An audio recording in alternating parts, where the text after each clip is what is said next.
Everyone, welcome back. In the last episode of this series, we spoke about the first dimension of energy, physical energy, right? And in this episode, we'll talk about the second dimension of energy, that is your emotional energy. How will you manage your emotional energy? Before I get into it, let me tell you a short story. In 1984 French Open finals, John McEnroe was almost winning by 2-0 against Ivan Lendl. However, he suffered the worst loss of his life because he believed that he could not control his anger. He even wrote this in his autobiography. That's just one tiny example of what can happen if you fail to manage your emotional energy. So how can you manage your emotional energy? Let's find that out.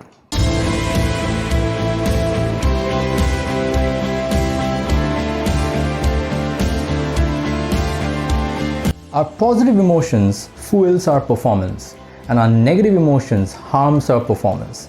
So in order to perform at our level best, we must access our positive emotions. The experience of enjoyment, challenge, adventure, opportunity. Negative emotions will drain you from inside even if you have the physical energy. You might have experienced this yourself, that the days when you did not feel good, you felt less physical energy to do things. You felt low, you felt knocked out. Now, renowned author Tony Schwartz and performance psychologist Jim Loehr has done extensive research on managing emotional energy. And in this video, I'm going to share some of their research results as well. But before I get into how you can manage your emotional energy, let's first try to understand the need of managing your emotional energy. Why it is so important that you should manage your emotions. Let me also confess that out of all these 4 energy dimensions, that's your physical energy, your emotional energy, your spiritual energy, your mental energy, if I personally struggle to manage any of these dimensions, I will definitely say that's emotional energy. And every single day I had to consciously work at it, consciously work very hard to manage and control my emotions. So that's one thing that I personally try to manage every single day. So I do understand the importance of managing your emotional energy. Now, examples of positive emotions include feeling of joy, happiness, fulfillment, enjoyment, adventure, feeling challenge, etc. And examples of negative emotions include feeling of sadness, anger, fear, frustration, and others. Your negative emotions is responsible for release of stress hormones like cortisol in your body, which is great for emergency or survival situation, however bad for health if triggered for prolonged duration. Chronic negative emotions are the cause of many diseases and disorders like back pain, your headaches, or even heart diseases and cancer. Now imagine if you are a manager or a leader or somebody sitting higher up in the corporate ladder. How important it would be to manage your own emotional energy.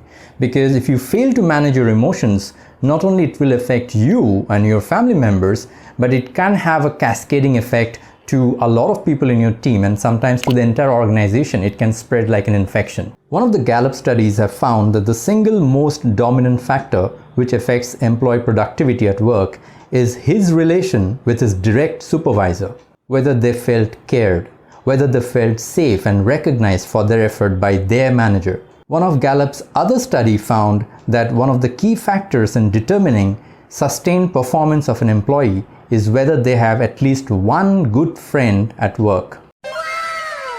Interesting, right? Just goes on to show how much depth and quality of our relations can affect our emotions, and how much that negative emotion can affect our performance and productivity. So to summarize, negative emotions are great during survival situations. However, in terms of performance, productivity, and health, it can cause havoc in your life. Alright, now let's talk about how you can manage your emotional energy then. Or what are the tasks that you can incorporate in your daily routine life so that you can tackle your negative emotions and you can boost your positive emotions. And I give you the S.S.E mantra. Primarily, these are the 3 things you have to target to boost your positive emotions: self-confidence, self-regulation, and empathy. Let's talk about self-confidence. Now, when it comes to lack of self-confidence, you have to sit down all alone and think about all the things that is pushing your self-confidence down. Low self-confidence can harm your personal as well as professional life, cause depression, and over time, it can be deadly for you. So you cannot continue to live with low self-confidence. So sit down, think deeply, and write down all the things you think is contributing to your low self-confidence. It can be your technical skills, it can be your poor communication skills, it can be your own appearance or excessive focus on public perception about you. I call all of these quick wins. Now there can be very deep-rooted complex issues like some trauma or bullying in the past or some bad parenting, or even in some cases your genes can play an important role. Now if your self-confidence issue is a hereditary one or caused due to some significant trauma in the past, then I will advise you to take some professional help. Join some clubs where you will find many people like you, and when you can see that you are not alone in this world, then it can have a magical effect on your own self-confidence. Now, once you have written down all the possible causes, it's time to take action. Yes, there is no easy way out here. Unless you get up and take action, nothing can help you. You need to demonstrate resolve or steel here. Now let's say it's your appearance that's causing low self-confidence. It's time to change that. Get into healthy diet, exercise regularly, maintain your personal hygiene, and try to look your best every single day in the mirror, even if you are not going out. If the reason of your self-confidence is skill issues, then you are very lucky because you are living in the age of Internet of Things and digital ecosystem, where you can join any online course to sharpen your skill sets in the comfort of your own home. A lot of people feel extremely nervous in front of many people or when they go out in the public. In that case, if you suffer from low self-confidence due to those issues, then do not look at all the people. Try to identify one person among them with whom you feel comfortable to strike a conversation. If you cannot find anyone, then hey, you are in the 21st century and your smartphone can help you out here. Temporarily though, but it can help you out.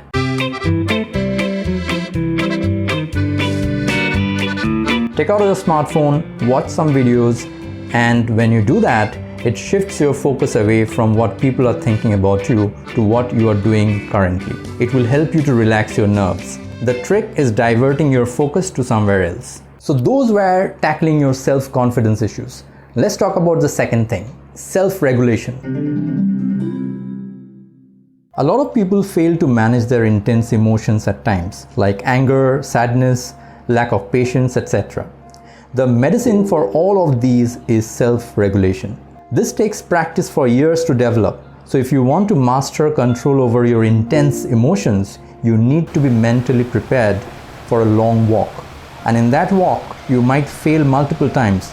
However, you have to get up and try again and not give up. Now, there are multiple techniques of controlling anger or impatience, like counting 1 to 10, taking long deep breath and release slowly. All these techniques can work. However, problem is that these are not long-term self-regulation techniques. These are short-term, in-the-moment rituals, and you can forget to count 1 to 10 at the right moment, then it will not work. I like to look at self-regulation from a long-term perspective. What can you do to permanently master control over these emotions? Now, some people in the world are natural in these. Gifted genes or great parenting or culture of your society can help you to be naturally calm, extremely patient individual. However, not everyone is lucky to have these. So for those people, what I'm going to tell you now becomes very, very important. You may even want to take some notes and put it to use on a daily basis. Are you ready? Let's get started then.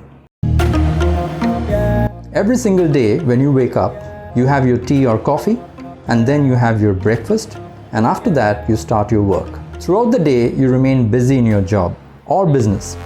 And after you are done with your work, you have to meet demands of your family. At night, you have your dinner, and you end the day by going to your bed. You repeat this process again and again from Monday to Friday. During your weekends, you want to relax. So you either go out with your family or you sit back home watching movies and series. Now, if you continue living like this, of course you will have issues managing intense emotions, since your entire week is stressing you out, so you cannot handle any extra stress or negative emotions and naturally lose your cool.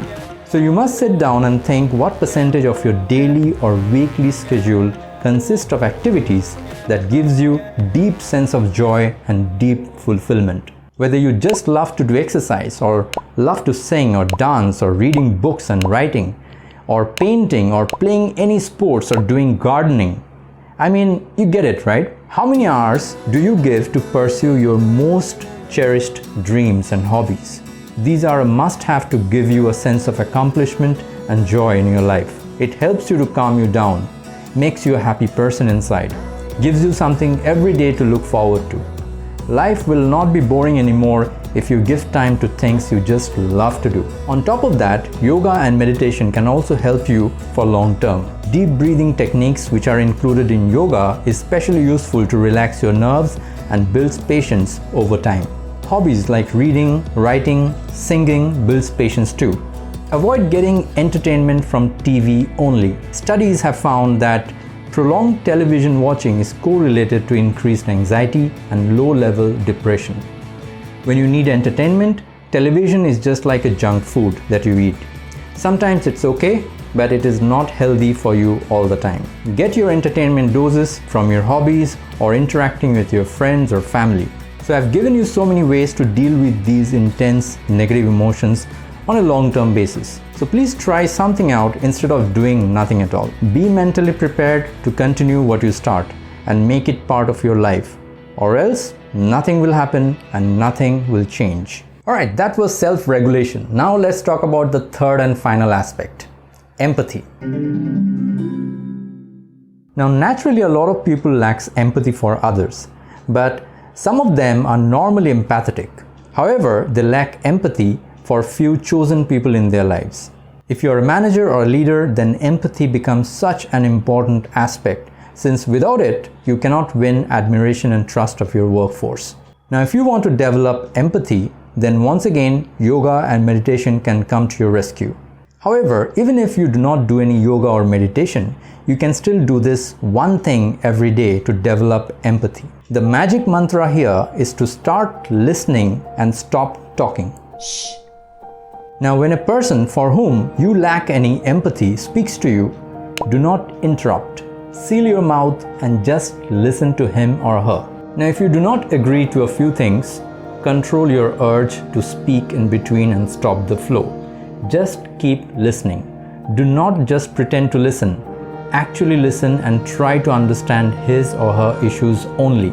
You're only allowed to speak after they're done speaking. When you start speaking, start by summarizing what all the person said to you so that both you and the other person know that the situation has been well understood by you.